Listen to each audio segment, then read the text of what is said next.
नमस्कार, स्वागत है आपका झांसी दर्शन में। आज हम आपको हम इस समय आयुर्वेदिक कॉलेज में हैं और आपको बता सकते हैं कि आयुर्वेदिक कॉलेज के जो प्राचार्य हैं रामकृष्ण राठौर जी, आइए उनसे कुछ चर्चा करते हैं कि आयुर्वेदिक कॉलेज हम भारतीयों के जीवन में क्यों जरूरी है। डॉक्टर साहब नमस्कार। नमस्कार। थोड़ा तेज बोलिए। डॉक्टर साहब ये कह रहे हैं कि आप इस यहाँ पर किस पद पर हैं, थोड़ा सा परिचय दीजिए अपना। वर्तमान में मैं यहाँ कार्यवाहक प्रधानाचार्य के रूप में कार्यरत हूँ। जी जी, ये बताइए डॉक्टर साहब, आयुर्वेदिक हमारे जीवन में क्यों महत्वपूर्ण है? आयुर्वेद हमारे देश की प्राचीन संस्कृति है।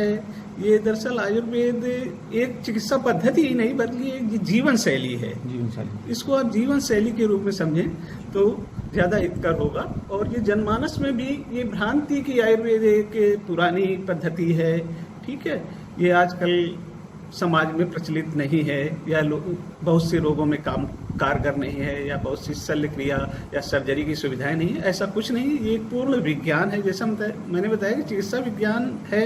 तो साहब, मेडिकल कॉलेज और जिला अस्पताल में लोग जाते हैं, 1 रुपये का पर्चा बनता है, दवाई फ्री मिलती है, तो आपके इस कॉलेज में क्यों आए और क्या क्या सुविधाएं यहाँ मिलती हैं?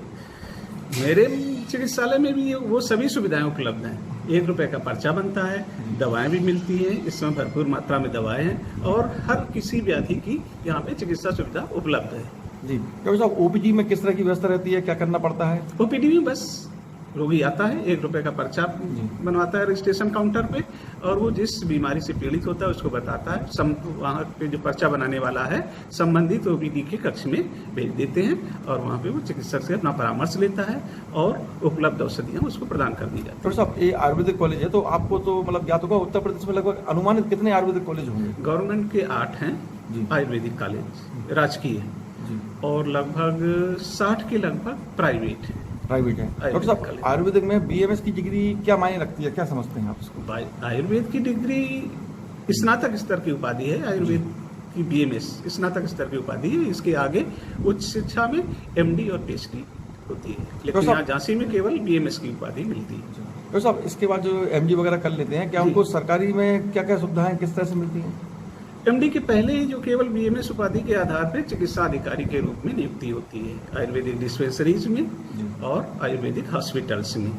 एमडी करने के उपरांत वो विशेषज्ञ के रूप में नियुक्त होते हैं, साथ ही साथ महाविद्यालयों में प्रवक्ता के रूप में उनकी नियुक्ति होती है, या फिर केंद्रीय संस्थानों में वो अनुसंधान अधिकारी के रूप में नियुक्त किए जाते हैं।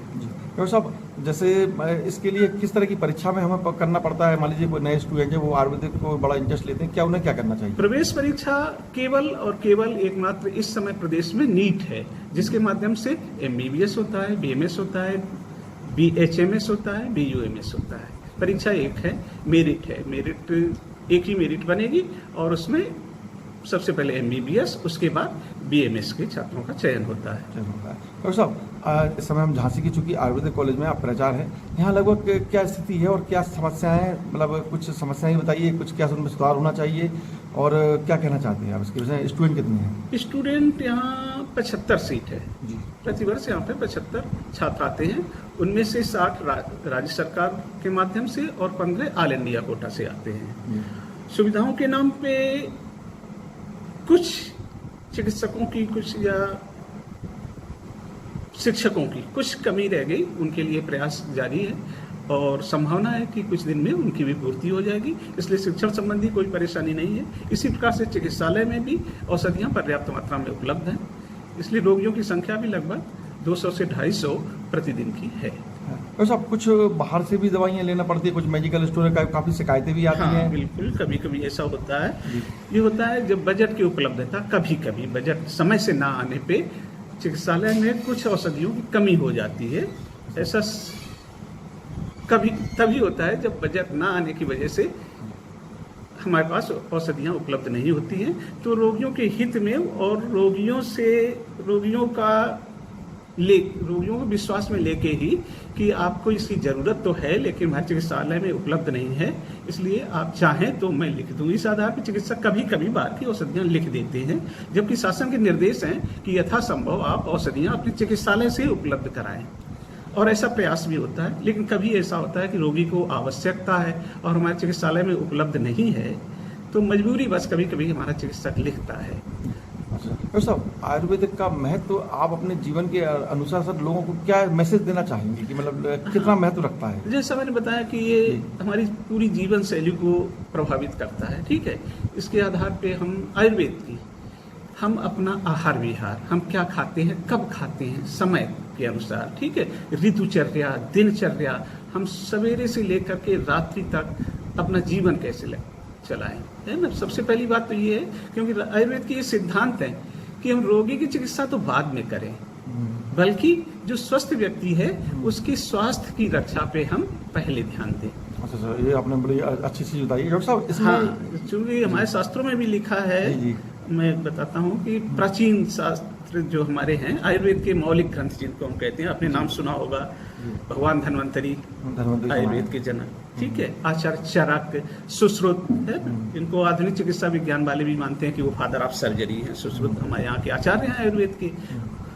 तो आचार्य चरक भी लिखते हैं कि स्वस्थस्य स्वास्थ्य रक्षणम आतुरस्य विकार प्रशमनम च, स्वस्थ के व्यक्ति की स्वास्थ्य की रक्षा पहले करें, और आतुर जो व्यक्ति है उसकी बीमारियों का उपचार तो बात की बात है। अच्छा, पहले हम मतलब जब स्वस्थ होंगे तभी तो हम आगे बीमार नहीं होंगे। हाँ, उसकी हम पहले रक्षा करें कि व्यक्ति स्वस्थ है तो वो बीमार ही ना हो, उसके हम स्वास्थ्य की ही रक्षा करें, ये पहला उद्देश्य है हमारा। तो साहब, आजकल योगा बड़ा चल रहा है, तो आप क्या मानते हैं कि योगा और आयुर्वेदिक में क्या फर्क है, या दोनों भाई बहन है, कैसा लगता है? क्या भाई बहन नहीं है, बिल्कुल अलग है। जी जी, क्या डिफरेंस है? हाँ, डिफरेंस ये है, योगा है उसमें औषधियाँ देने की आवश्यकता नहीं है। अच्छा, ठीक है। और योगा क्या, योग है हमारा मूल शब्द, ठीक है। तो केवल योग में हम आसन ही नहीं होते, जैसा सामान्य जनमानस कहते हैं फिजिकल एक्टिविटी कर ली, है ना, आसन कर लिया, व्यायाम, एक्सरसाइज कर लिया, वही केवल योग नहीं है। वस्तुतः जो मूल योग की मौलिक अवधारणा है, 8 प्रकार का योग हमारे यहाँ बताया गया है, ठीक है। 8 प्रकार का योग होता है, 8 इसकी वो है, उनमें से आसन उसका एक अंग है, ठीक है, जिसको ही हम प्राय जनमानस समझता है कि बस हो गया योगा। योगा मतलब वो नहीं है, ठीक है। इसमें हमारा होता है यम, नियम, आसन, प्राणायाम, प्रत्याहार, धारणा, ध्यान, समाधि, ये सब है। आसन तो एक इसका भाग है। हाँ, तो यम, नियम, ये सब हमारी जीवन शैली से संबंधित हैं, जैसे सत्य, अहिंसा, ब्रह्मचर्य, आस्ते, ये सब इसके अंतर्गत आते हैं। डॉक्टर साहब, आयुर्वेदिक को लेकर जो भ्रांतियाँ थी आज आपने सारी दूर कर दी हैं, तो आप आम जनमानस को क्या संदेश देना चाहते हैं कि वो यहाँ पर क्यों आए? हाँ, वो सिर्फ मेरा संदेश यही है कि वो सिर्फ बीमार होने के पश्चात ही यहाँ पे ना आए, बल्कि अपनी किसी भी परेशानी को लेकर भी यहाँ आ सकते हैं। आजकल देखा जाता है तनावग्रस्त समाज है हमारा, है ना, मानसिक परेशानियों से पीड़ित है, चिंतित रहता है, एंजाइटी जिसको कहते हैं, है ना, अवसादग्रस्त हैं लोग, है ना, अपनी समस्याओं से पीड़ित हैं। तो हमारे यहाँ क्या विशेषता बता रहे हैं आप? आयुर्वेद में ऐसी की जन भ्रांति है कि सर्जरी नहीं होती, शल्य चिकित्सा नहीं होती, ऐसा कुछ भी नहीं है। अधिकांश शल्य चिकित्सा हमारे यहाँ पे उपलब्ध है, और खास करके विशेषज्ञता के रूप में यहाँ पे गुदा रोगों की, भगंदर, अरस, पाइल्स जिसको कहते हैं, फिस्टुला, इनका विशेष रूप से यहाँ पे उपचार किया जाता है। और यहाँ पे जो उपचार की पद्धति है वो 4 सूत्र के माध्यम से की जाती है, जो कि आयुर्वेद की अपनी मौलिक विशेषता है।